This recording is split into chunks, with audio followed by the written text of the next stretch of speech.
Today's video is brought to you by Squarespace, and we'll tell you a little bit more about them further on in the video.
We have been using Squarespace for many years to build our online portfolio. It is extremely user-friendly if you're looking to build a website for yourself. They have a built-in commerce section if you are selling products online. You can manage orders, inventory, and set up your preferred payment methods with ease. Built-in analytics is also a great feature because it allows for you to target the right audience, whether you are selling a product or releasing content at a specific time for the best reach possible. Online is everything. You can reach a broad audience, and a website is one key money feature for any successful business. So get your work out there for others to see. If you are interested, you can visit squarespace.com/IFR. Try it out for free, and if you are happy, you can use code IFR to save 10% off of your first purchase. I'll leave that link down below in the description. Big thank you to Squarespace for sponsoring this video.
Hey guys, Corey here. What a year it's been to try and get this PC up and running.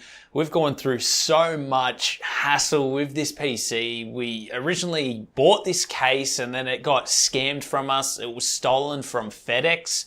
And so we had to reorder a case, and then that was not coming here for some reason. So then we got a refund. And then we had another one, which someone from the US had, and they said that they would send it to us. And then for some strange reason, they just kept putting it on delay. They were saying that that FedEx had it, and they really didn't. I was checking all of the updates and everything with the tracking.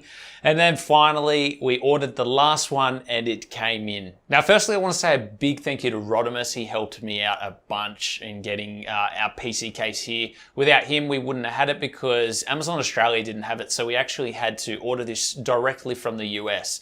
And it costs a lot to get this case. Now, this build is actually pretty much 1 year in the making. We started playing this exactly a year ago. Everything was held up just from this whole, scam and this whole situation. But this is my dream case, so I really wanted to get one of these, and I'm super happy with how it turned out. So with the custom distro plates, we're actually making a river resin table, and I got the idea to put the resin inside of these because if you guys know the special effects coolant that you can get with all of the swirls in it, the pearlescent, I wanted that kind of effect in this PC, but I didn't want to actually put that liquid in here and have it clogged up because this is going to be my everyday driver. So what I did was I added the mica pearlescent gold powder inside of the custom distro plates that I made, and I let that set, and then we just put clear liquid inside for easy maintenance. Now inside the system, I've got the Threadripper 3970X CPU. I mainly edit on this. I do play some games here and there, but editing is primarily what this rig is used for. Hence why we've got the Threadripper inside. We've got the GPUs, so we can use CUDA acceleration, and we've got a lot of storage in there. I've already got two 6TB hard drives, which are filled with videos and raw footage, so I need a lot of storage for all of that. Now, G.Skill kindly stepped up, and they actually provided us with a second 64GB kit. So there's actually 128 gigabytes of the G.Skill Trident Z Royal RAM inside. Now, we actually didn't think that this would work with the Threadripper, but turns out it does. And so I'm happy with that because I like seeing all of the RAM slots populated rather than having an empty slot here and there. I think it looks a lot nicer, especially to complete this whole gold look. Now, there is a bit of an issue with this system, and it's going to require further testing and a part 2 to this video. One of the GPUs seems to be very faulty. When I go to launch 3D Mark, like Time Spy Extreme, there's so much coil wind in one of these GPUs. Both the SLI and the individual GPU received the same score, and it's basically half of what it should be. And I started getting major artifacting and tearing. So there's something wrong with this GPU, and I'm gonna have to swap them out for some other GPUs. Now, it's unfortunate because I did want to provide benchmarks for you guys, but it just wasn't possible with the type of numbers we were getting because it wouldn't be realistic to this system's performance. And this is a very beefy system. In fact, the two 2080 Ti's, we could compare them against a single 3090. Now, the reason I did go with the two 2080 Ti's instead of a 30 series card is because I already had the two 2080 Ti's from previous systems. So I didn't want to go and fork out $3,000 or however much the 3090 is to put one in this system. There's no point me doing that when I have two 2080 Ti's sitting there, and I need to use my 3090 for all of the other builds for the channel. Anyway, guys, I hope you really enjoyed this video. I just really want to give a big thank you to you guys who support us. We greatly appreciate it. If you did like this content and you stayed here and you enjoyed the video, consider subscribing and consider liking the video. And I'd love to hear your thoughts down below, whether you like this PC and if you want to see a part 2. As always, a big thank you to our sponsors. We have Seagate in here for the storage, and of course we do have G.Skill for the RAM there. Everything else we did by ourselves, and I'm so proud of this system. I just can't stop looking at it. I'm super happy about it, so I hope you guys like it as much as I do. Anyway, thanks for watching, guys, and we'll see you all in the next one. you.